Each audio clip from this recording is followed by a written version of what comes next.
You can be sure that Judicial Watch will continue to hold that whole gang accountable. We filed material in court. We've been educating the public. We sued for records about the raid already. More lawsuits are coming, you can be sure. And we're not going to stand down. We're not going to be intimidated. We're going to stand up for the rule of law.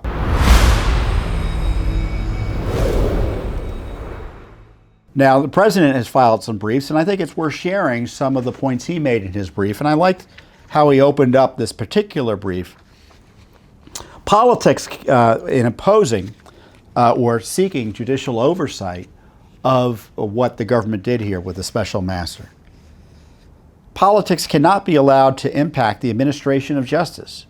President Donald J. Trump is the clear frontrunner in the 2024 Republican presidential primary and the 2024 general election, should he decide to run. Beyond that, his endorsement in the 2022 midterm elections has been decisive for Republican candidates.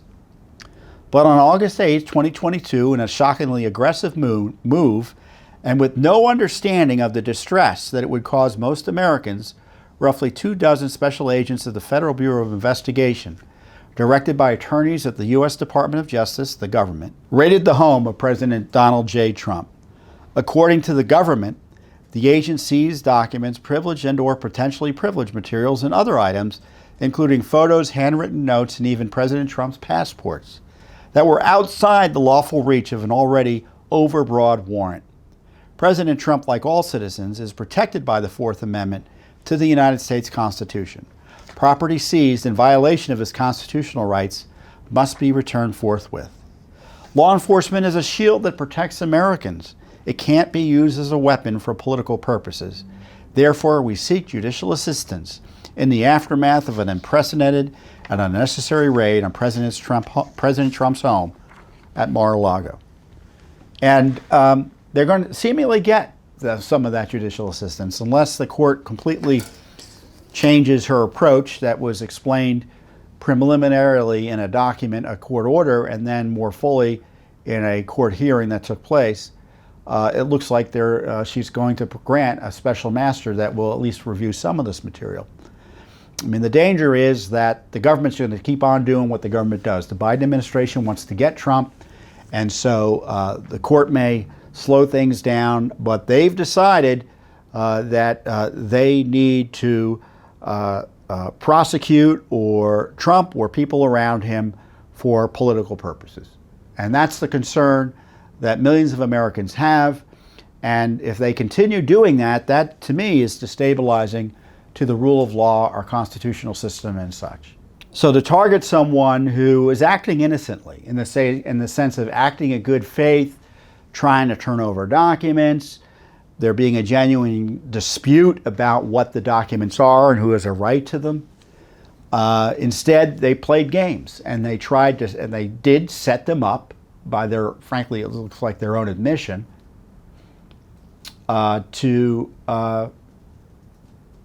order to justify raids and allegations of criminal conduct, however ill-founded. This is the Justice Department. This is the FBI. This is the Biden White House, which it's now been found intervened and provided help at key moments to keep this investigation going. An investigation, as I said, was conceived in sin. The National Archives, it looks like, had no authority under law to demand any records from President Trump once he decided he wanted to keep them.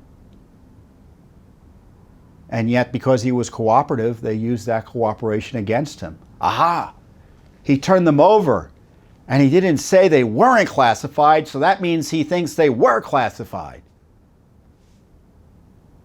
Or even if he thought they were classified, even though we know they really weren't classified, we should prosecute him and people around him because he misunderstood whether they were truly classified or not. That's the thinking of the Justice Department.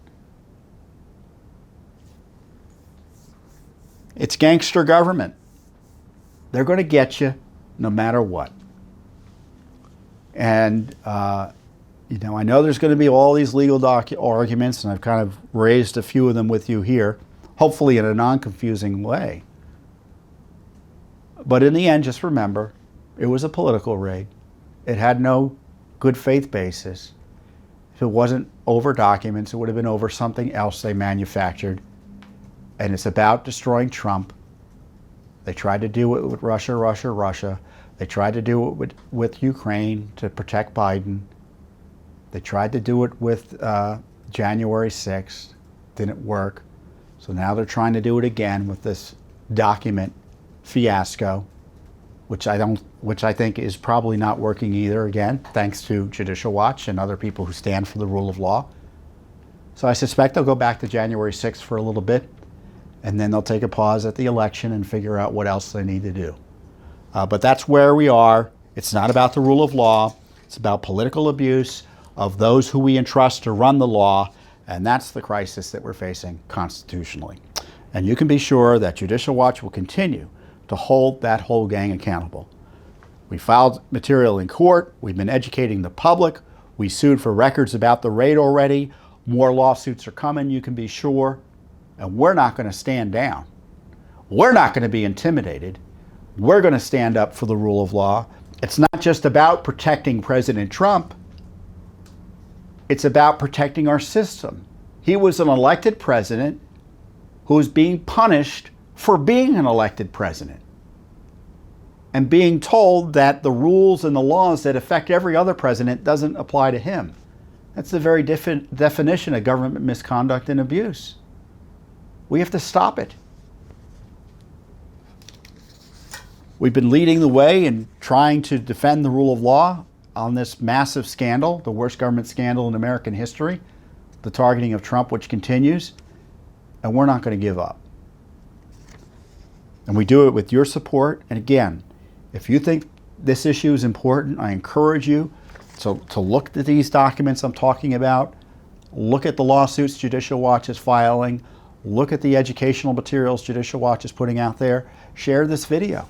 Do something simple like that, and of course support our work with your most generous financial contribution. Thanks for watching. Don't forget to hit that subscribe button and like our video down below.